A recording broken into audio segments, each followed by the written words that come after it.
Okay guys, hari ni aku dah pasang USB port untuk passenger belakang.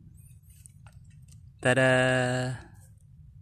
So passenger belakang dah ada port dah untuk charge handphone. Okay, ada dua port So senang lah, tak payah nak charge kat depan kan, macam leceh. So orang belakang dah boleh charge handphone ataupun apa-apa sajalah yang menggunakan 12 volt punya power lah. Okay.